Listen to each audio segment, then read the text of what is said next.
आज की ये वीडियो काफ़ी इंटरेस्टिंग होने वाली है क्योंकि आज मैं तुम्हें रियल लाइफ की कुछ पॉर्न से रिलेटेड स्टोरी सुनाने वाला हूँ जो मेरे और तुम्हारे लाइफ के अराउंड ही रिवॉल्व करेंगी। तो पहली स्टोरी कुछ ऐसी है कि जब मैं यूट्यूब पे एक डॉक्टर की वीडियो देख रहा था, कुछ इन्फॉर्मेटिव वीडियोस देख रहा था, तो उन्होंने एक पेशेंट की स्टोरी सुनाई और बताया कि कैसे उस पेशेंट को बिना पॉर्न देखे इजैकुलेशन ही नहीं हुआ करता था। वो इरेक्ट ही नहीं कर पाता था अपने पीनस को। पता है क्यों? क्योंकि उसे पॉर्न देखने की बहुत गंदी आदत लग चुकी थी और वो बिना पॉर्न देखे इजैकुलेट नहीं कर पाता था। और अगर कैसे न कैसे करके उसका पेनस इरेक्ट हो जाया करता था, पर जब बात आती थी इजैकुलेट करने की तो जल्दी जल्दी सेक्स ख़त्म करने के बाद वो बाथरूम में जाया करता था और देन इजैकुलेट किया करता था। तुम सोच सकते हो ये कितनी शर्म की बात है एक मैन के लिए। अब ऐसी ही एक सेम स्टोरी मैं अपने दोस्त की सुनाता हूँ।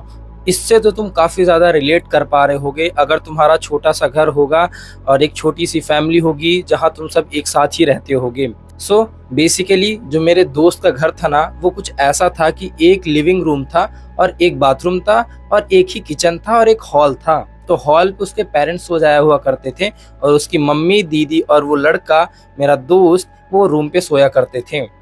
तो मेरा दोस्त वेट किया करता था कि कब सब कोई घर से बाहर जाएंगे और तब मैं मास्टरबेट कर पाऊँ, क्योंकि जब तक घर पे रहेंगे हर कोई तो वो कर ही नहीं सकता है।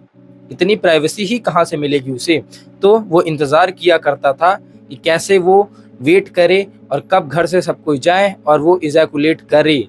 उसे पॉर्न देखने की इतनी गंदी आदत लग चुकी थी और आज अब वो मुझसे बताता है कि भाई मैं अब अच्छे से इरेक्ट भी नहीं कर पा रहा हूँ अपने पीनस को।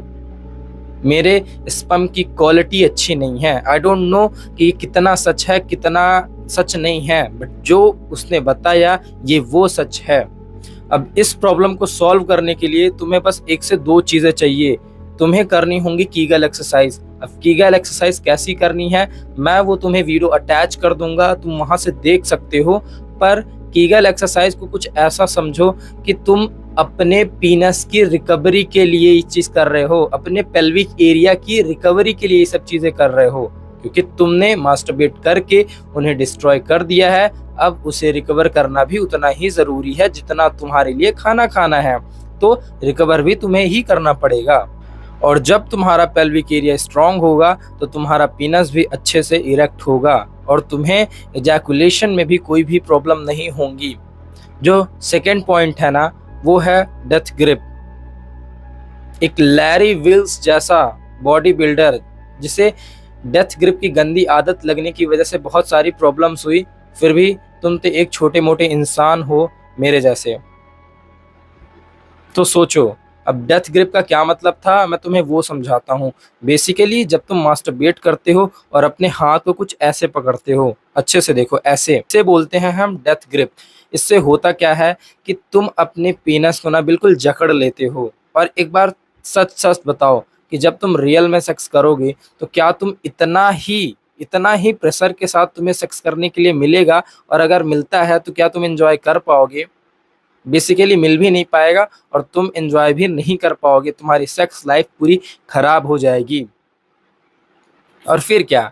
फिर तुम अलग अलग डॉक्टर के पास भटकते रहना और तुम्हारे पास कोई चांस भी नहीं है कुछ करने का। और जब तुम अपने इस मास्टरबेशन वाले फेज से बाहर आओगे ना, तुम देखोगे कि तुम्हारी मेंटल हेल्थ काफ़ी इम्प्रूव हो चुकी होगी। मैं तुम्हारे फिजिकल हेल्थ के बारे में कुछ भी नहीं कह रहा हूँ कि सही होगी या गलत हो जाएगी, अच्छी होगी, बुरी हो जाएगी, कुछ भी हो।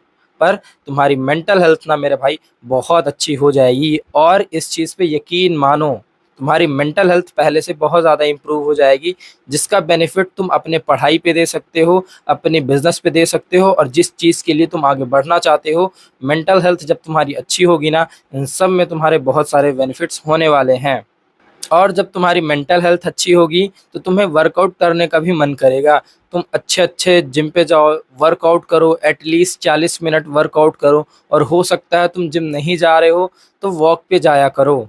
और आज से मैं एक चैलेंज ले रहा हूँ, मैं तुम्हें भी बता रहा हूँ और मैं भी बता रहा हूँ, आज से मैं 30 दिनों तक डेली अपने 10,000 स्टेप इस कम्युनिटी पोस्ट पे अपलोड करा करूँगा और तुम्हें भी उसी के कमेंट सेक्शन पे आके अपने डेली के स्टेप्स काउंट दिखाने होंगे या फिर कमेंट करने होंगे।